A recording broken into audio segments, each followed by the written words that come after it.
Well, as we head towards closure of this morning's edition of News and Views, it is time for Hajj Diaries 2023, and we will be bringing you various aspects of Hajj right in the build-up to the Hajj season. And the highlight, one of the highlights in the Salam Media calendar is to bring you the Hajj broadcast. But today we are focusing on Hajj experience in a wheelchair. And shortly we will be joined by Suleiman Patel. He is a volunteer with Khidmatul Awam to talk about this very aspect. But before we get there, we've had someone who has had this experience in a wheelchair, performing Hajj in a wheelchair. And we've got a voice clip that we're going to play out before we get to Suleiman Patel. The voice belongs to Soli Bulbulia, sharing his Hajj experience in a wheelchair. Assalamu alaikum wa rahmatullahi wa barakatuh. My Hajj trip uh, was taken with a leg that was badly damaged, so I was forced to use a wheelchair. My concern was how do I carry luggage, and I won't be able to help my wife. The most amazing thing happened is uh, when we arrived in Medina, from the carousel, the company that I was with, I was so fortunate that they helped me with all the luggage. When I looked at my wife, she wasn't even carrying the bag, so it's important the people that's around you. So Allah subhanahu wa ta'ala actually made my whole Hajj in that manner where I had people around me that was taking care of me, and I had a wonderful Hajj. And all those worries and concerns were taken care of. All the participants around us, good people, which I was fortunate to be in company with. Uh, Concern is performing Umrah. You need people to help you. Safa, Marwa, also you need somebody to help you. So it's important that the person going with you must be able to help and assist with a wheelchair and be very patient and tolerant with what happens around you. And Allah makes it easy for each one. Everybody have their own experience going for Hajj. It is from Allah subhanahu wa ta'ala, and just be positive. Allah will make it easy for you, and it's one of the most amazing trips that one could ever do. Wa alaikum salam wa rahmatullah. That was the voice of Soli Bulbulia, his Hajj experience in a wheelchair. And we're going across to from one Suleiman to another Suleiman, Suleiman Ahmed Patel, and he is a volunteer with Khidmatul Awam. Suleiman, assalamu alaikum wa rahmatullahi wa barakatuh, and welcome.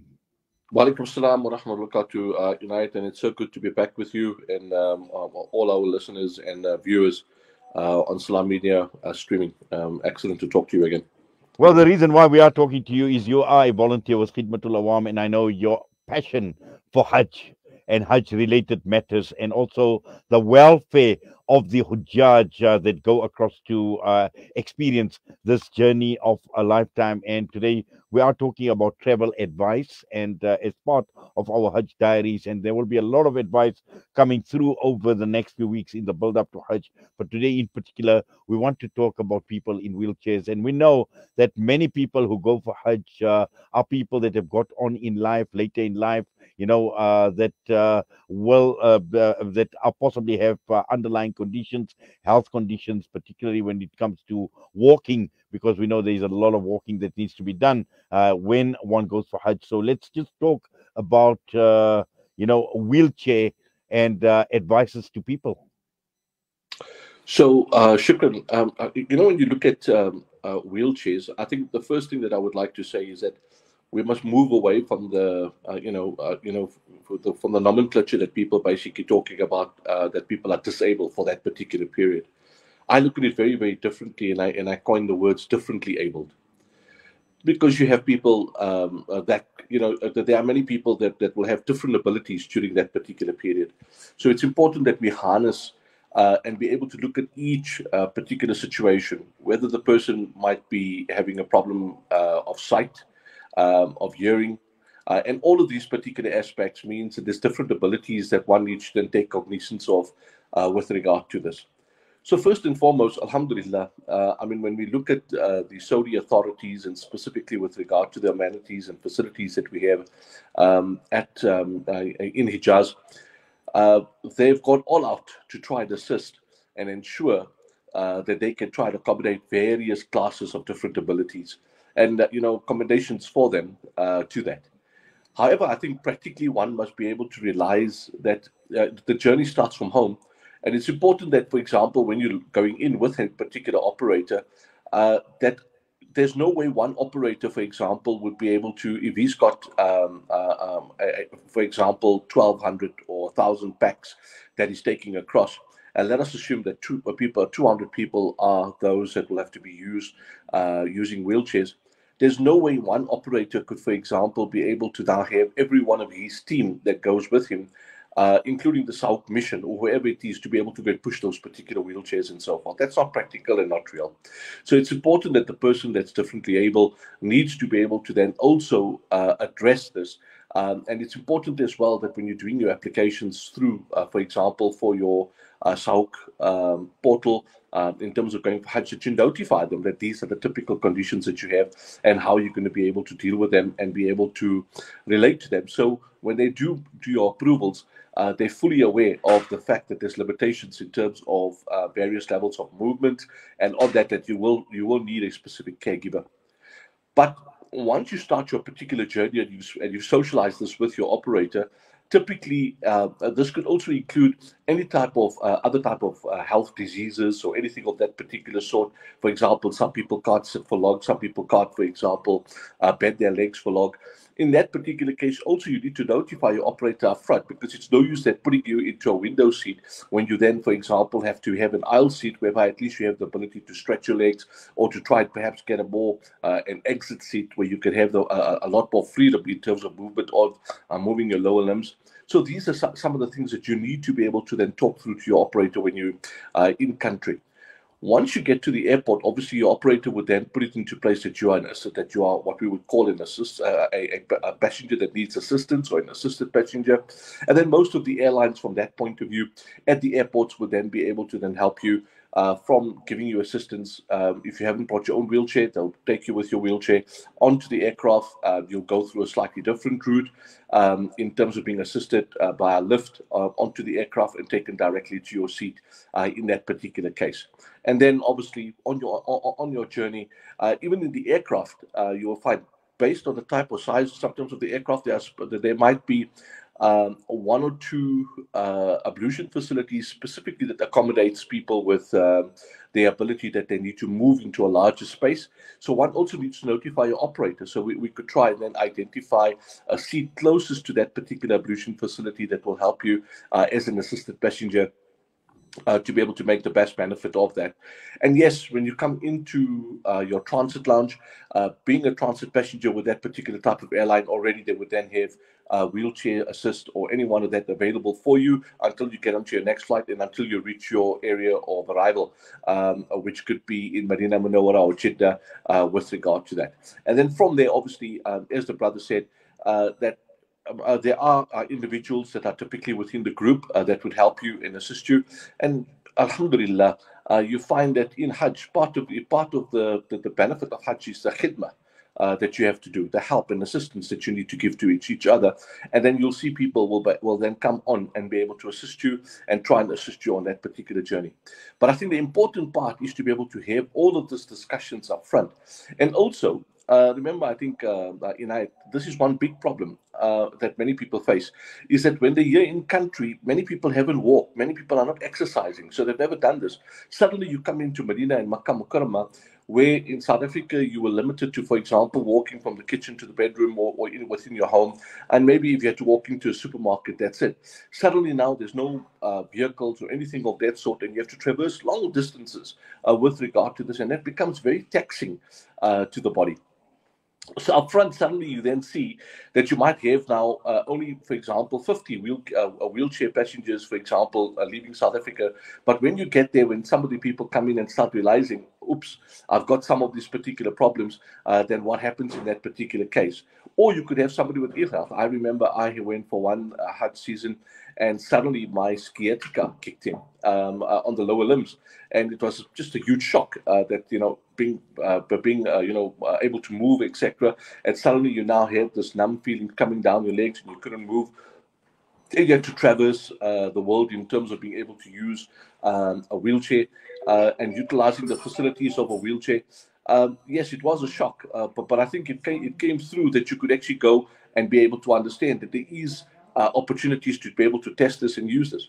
But also, there's some smart things that one can do, right? I mean, if you, for example, although you're in a wheelchair and you're there, for example, and you want to use a wheelchair, you can potentially use a wheelchair and have somebody pay for it because you've got individuals that you can pay. At the Haram, for example, in Makkah Mukarramah, you could book a slot and you could have somebody come and then pay to push you into Tawaf and pay to push you for your say with regard to that. However, remember, those individuals will push you at a very fast pace or a very slow pace, and it might be a bit uncomfortable because you might want to break, go to, for example, ablution or anything of that particular sort. And yes, they would help you and take you through that particular one. But sometimes if you have somebody pushing you and so forth, automatically you get lulled into sleep or anything of that particular sort. So sometimes you might want a different option. One of the options that I used, for example, when I had the problem was in the Haram, you have, for example, little mini go-karts that you could use. You go up to the upper floor, and there's a go-kart. You can basically use it. I mean, you're not that immobile, right? But you can basically use the go-kart as a facility. You pay your fees for the 1-seater or 2-seater go-karts. There we see it on screen, and spot on. And from there, you then have the ability to be able to then go around and utilize the go-kart facility, which is excellent. And in that particular case, also, if you're an assisted passenger or you've got somebody that you need to assist, you can also get onto that particular go-kart and you can see you have a single seater or a dual seater. So in that particular case, you can also at the same time do your tawaf and do your sa'i while you're helping somebody else. Barakallah, what a beauty of that, right? That you're basically also going, and even if you're well intentioned passenger and so forth, but here you're coming in as a person to do khidmat and help somebody, and this could be an option for you to use as well in terms of potentially utilizing that go-kart facility, as you've seen. So I think the different options are there, and these options are definitely things that are available to the individuals to be able to use in different ways, and you should maximize them with regard to that.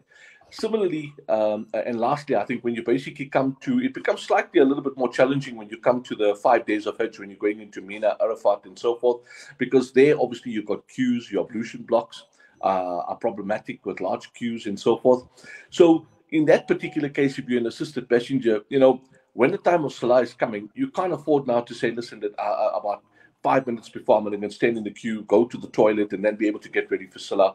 Obviously, in that particular case, you then need to make that adjustment that because you would not be in that particular state and not have that level of convenience, and you only need to, for example, have one single high-pan toilet to a large number of people that you might want to use, then practically you then need to understand that I need to be ready for my Salah at least 45 minutes to an hour before. So when the time comes, you are ready for that Salah, and you're not panicking that everything is going on and you haven't yet done your ablution or your wudu and so forth. So these are some of the practical steps that one needs to work with and so forth. But it's very important that you socialize this with your operator up front, and then your operator will then typically have a team that will then manage, a group of individuals that are differently abled in terms of assisting them on this particular journey. I hope I've sort of given you a bit of a roundup. And if there's any specific questions that you want me to address, I'm quite prepared to take them now. No, Alhamdulillah. In fact, I think, Suleiman, you've given quite a comprehensive account and update. Really, you've unpacked it so well, where you've thought of it from each and every angle. And sometimes, we don't think about little things which you've basically brought to the attention. For instance, strategically getting a seat on the aeroplane, and all these little things that sometimes we don't think about. We think only about getting the person from a wheelchair at the airport onto the plane, and then when the plane lands again, taking care of the person. But there's just so much consideration. There's so many things that people need to actually take into account. And I'm sure, Alhamdulillah, you've done justice, I must say, my brother, to what we wanted to discuss. And inshallah, from time to time, as we head towards the Hajj and looking at advice, travel advice, alhamdulillah, and also just for general information purposes for people who are not going for Hajj, as to what some of these issues are. So I'm sure you and I will be touching base a lot more often from now right until we reach the days of Hajj, inshallah. Absolutely, and inshallah, I depart for Hajj as well. So if there's any, if there's any feedback that you folks require at any particular point in time, you're welcome to contact us. Inshallah, we always be there to assist and to give advice to our ummah. And we also make dua, inshallah, that everybody listening, inshallah, that Allah Ta'ala accept your calling for Hajj and a Hajj Mabrur and Hajj Maqbul to everybody that's going, inshallah. I mean, well, you've given us an added dimension by you going for Hajj as well, inshallah. So, looking forward to our Hajj broadcast and also in your company, Suleiman. Allah make it easy for you as well. Allah Ta'ala grant you acceptance for all the wonderful work that I know you have been doing, not only in the Hajj space, but in many other areas of activism, social activism, and also looking at the politics of the country. But that is for another discussion. For now, Assalamu alaikum wa rahmatullahi wa barakatuh. Wa alaikum salam wa rahmatullahi and massalama to everybody. Suleiman Patel with us this morning, and wonderful, wonderful advice coming through this morning, and also providing a comprehensive, an overview with regard to travel advice for people that are going to be using wheelchairs or that are in wheelchairs as we speak right now and going for Hajj. So with that, we're going to end off, and I need to sign out for myself and the team. Assalamu alaikum wa rahmatullahi wa barakatuh.